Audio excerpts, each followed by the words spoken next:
Qatar to Gaza इस्राएली हमला, अब हमले को तैयार इस्लामिक सेना। 7 अक्टूबर 2023 से अब तक इजराइल 7 मुस्लिम देशों पर हमला कर चुका है।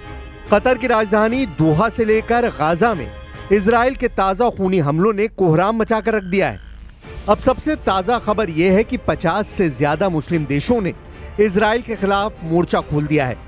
कतर की राजधानी दोहा में इस वक्त 50 से ज्यादा मुस्लिम देशों की आपातकालीन मीटिंग चल रही है, जिसमें ये तैयारियां हो रही हैं कि इजराइल ने जिस तरह से 72 घंटों के अंदर 6 मुस्लिम देशों पर खूनी हमले किए हैं, उसका बदला इजराइल से कैसे लिया जाए।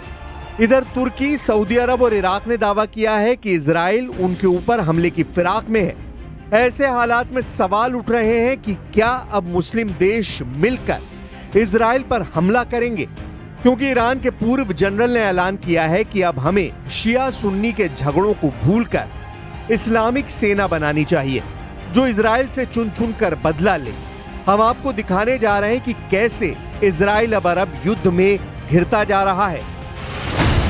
कतर में आपातकालीन मीटिंग, 50 मुस्लिम देश हमले को तैयार। जरा याद करिए, इसी महीने इजरायली सेना ने महज 72 घंटों के अंदर 6 मुस्लिम देशों पर हमला करके अरब देशों में गदर मचा दिया था। कतर पर इजरायली हमले ने तो अमेरिका तक को भी सकते में डाल दिया था।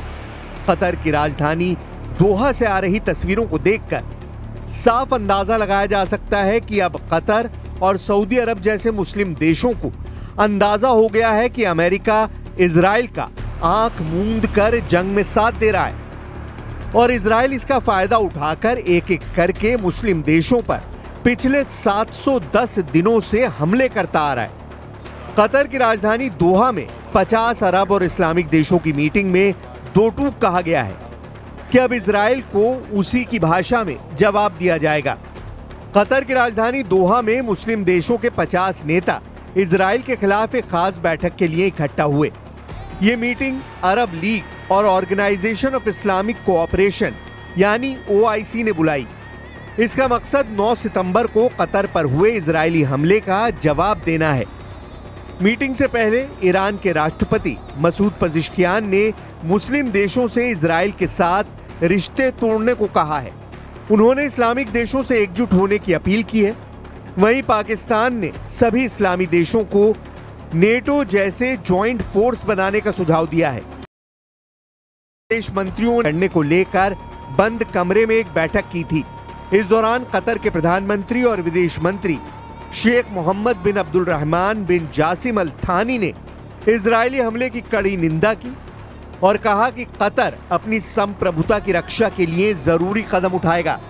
कतर के प्रधानमंत्री शेख मोहम्मद बिन अब्दुल रहमान अल थानी ने इंटरनेशनल कम्युनिटी से अपील की है कि वो दोहरी नीति बंद करे और इजराइल को उसके अपराधों के लिए सजा दे। वहीं पाकिस्तान के विदेश मंत्री मोहम्मद इसाक डार ने कहा है कि दुनिया भर के मुस्लिम इस बैठक पर नजर बनाए हुए हैं। उन्होंने एक ज्वाइंट डिफेंस फोर्स बनाने की संभावना का जिक्र किया और कहा कि न्यूक्लियर पावर पाकिस्तान इस्लामिक समुदाय यानी उम्मा के साथ अपनी जिम्मेदारी निभाएगा।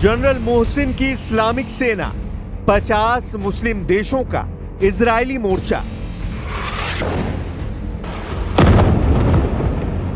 सीरिया, सूडान, सऊदी अरब से लेकर तुर्की, इराक, ईरान, पाकिस्तान, लगभग 50 से ज्यादा अरब और इस्लामिक मुल्क क्या वाकई में इजराइल के खिलाफ ऐसी इस्लामिक सेना बना लेंगे? पहले आप ये जान लीजिए कि अरब देश इस्लामिक मुल्कों की सेना को बनाने के लिए क्यों मजबूर हो रहे हैं। कतर की राजधानी दोहा में इस वक्त भयंकर तैयारियां चल रही हैं। इजराइल भी जानता है कि अब अरब दुनिया उसके वजूद के लिए खतरा बन सकती है। कतर की राजधानी दोहा में हमास के लीडरों पर इजरायली हमले से इस्लामिक और अरब देशों में हड़कंप मच गया है। इजराइल का अब अगला निशाना कौन सा देश होगा, इसे लेकर कई देश भयभीत हैं। तुर्की के एक अधिकारी ने जहां यह आशंका जताई कि इजराइल का अगला निशाना अंकारा हो सकता है, वहीं अब ईरान के एक पूर्व जनरल ने इसमें 2 अन्य देशों को जोड़कर इजरायली दहशत को चरम पर पहुंचा दिया है। ईरान इंटरनेशनल की रिपोर्ट के मुताबिक पूर्व ईरानी जनरल मोहसिन रजाई का दावा है कि इजराइल कतर पर हमला करने के बाद अब दूसरे इस्लामिक और अरब देशों को निशाने पर लेगा। मोहसिन का दावा है कि इजराइल का अगला टारगेट तुर्की, इराक और सऊदी अरब है। ऐसे में ईरान के अधिकारियों ने मुस्लिम देशों को संयुक्त सैन्य मोर्चा बनाने की अपील की है। ईरान के वरिष्ठ अधिकारियों ने हाल ही में दोहा पर हुए इजरायली हमलों का हवाला देते हुए मुस्लिम देशों के बीच एक संयुक्त सैन्य मोर्चा बनाने की आवश्यकता पर जोर दिया। मोहसिन रजाई पहले इस्लामिक रेवोल्यूशनरी गार्ड कॉर्प्स यानी IRGC के प्रमुख कमांडर थे और अब ईरान की सुस्ती परिषद के सदस्य हैं। उन्होंने चेतावनी दी है कि यदि OIC ने निर्णायक कदम नहीं उठाया तो सऊदी अरब, तुर्की और इराक को भी भविष्य में इजरायली हमलों का सामना करना पड़ सकता है। उन्होंने कहा, इकलौता समाधान है एक सैन्य गठबंधन का गठन जो दुनिया में इस्लामी सेना के नाम से मिशन चलाए। ईरानी मीडिया में दिए उनके इस बयान को लेकर कई स्तरों पर गूंज मिली है।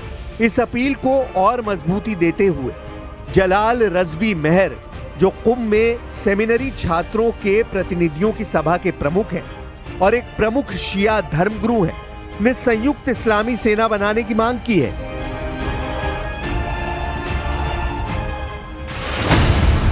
इजराइल पर भारी पड़ रहा है। 72 घंटे में 6 मुस्लिम देशों पर हमला।